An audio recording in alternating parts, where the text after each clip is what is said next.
Hello everyone and welcome to my Unreal Engine 4's beginner tutorial series. And in this episode we're gonna learn what are the events, what are the functions and what are the macros and how and where do we gonna use them. So let's get started. And on the previous episode we have learned what are the event dispatchers, and those are very important things. So let's get started with this episode. So open any blueprint you want, the not level blueprint, the actor blueprint, and inside here we have seen we have made an event dispatcher. Delete this up. We have made an event dispatcher called test on the last episode.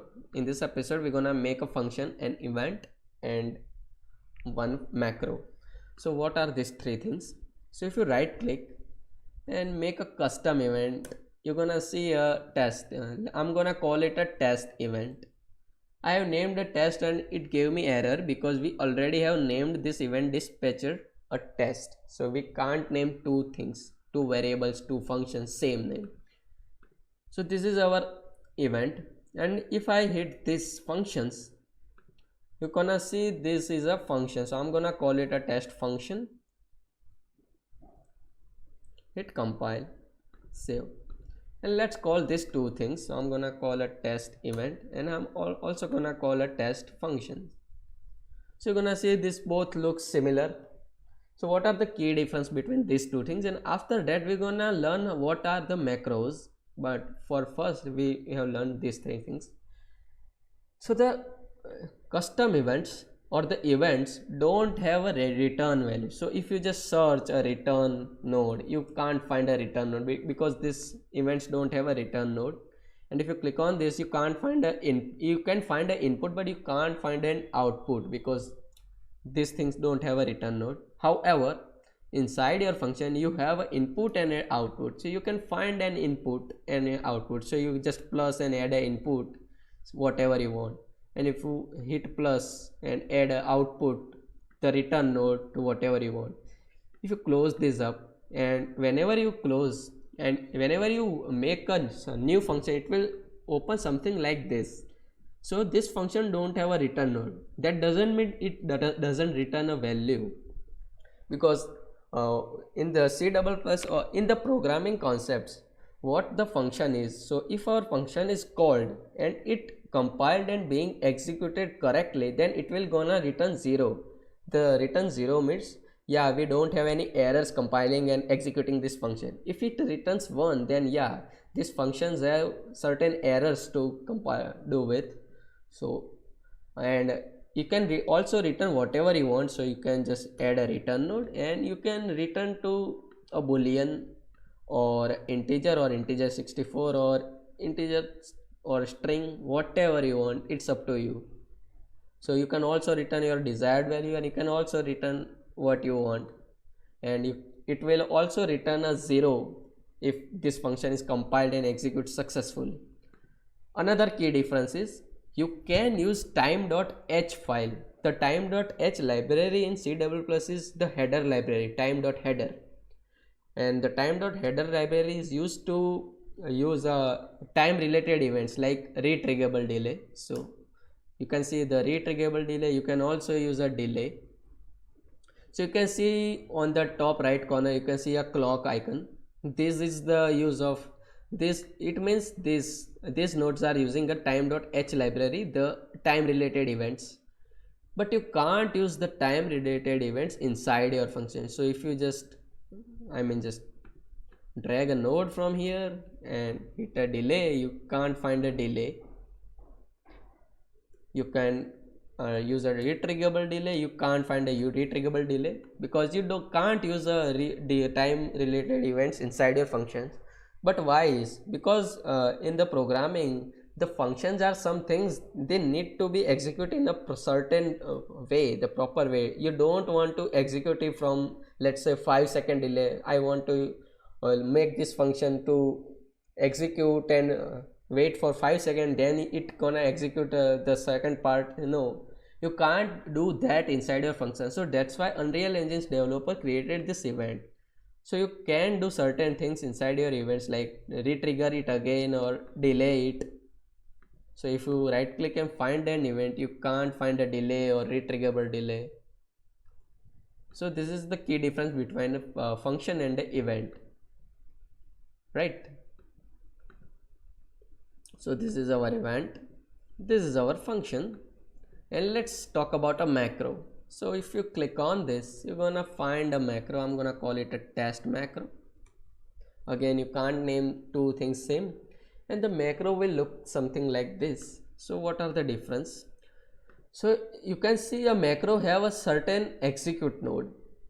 In the function you have this execute node, and this will flow from this left to right. So the white node, this exec, it flows from this one to this one, left to right, from this icon to this. But inside this input you can have as many as execute node if you want. If I want to say this to A, and I'm gonna call it, you can find another type. This is an exec.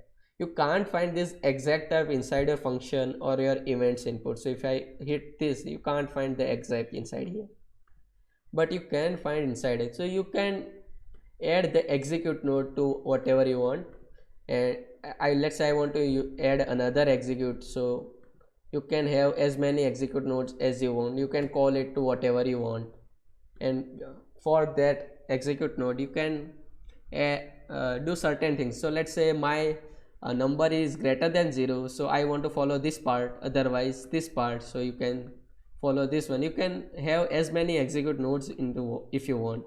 So let's say I want a third one. I'm gonna call it a C. So you can see there are 3 execute nodes, pardon, and you can follow these parts and do certain things. In an output node you can also add an execute node. So in the output you can also add an execute node. I'm gonna call it a return. You can also add whatever the type of the return or input you want. You can also add this type. So if you grab a node from here, and on the output you can see add a pin to node. So if you just drag and drop to here, you can see execute node added. So if our place input is something like a boolean, so this will gonna add a boolean inside it. You can see that. So what are the macros? Macros are used to conditionally change between these things. So if you want to, let's say, if my current weapon is a primary holster, then I want to follow this part. If my current weapon is a secondary holster, so I want to follow this part. And if my weapon is a bow, the bow and arrow, then I want to follow this part.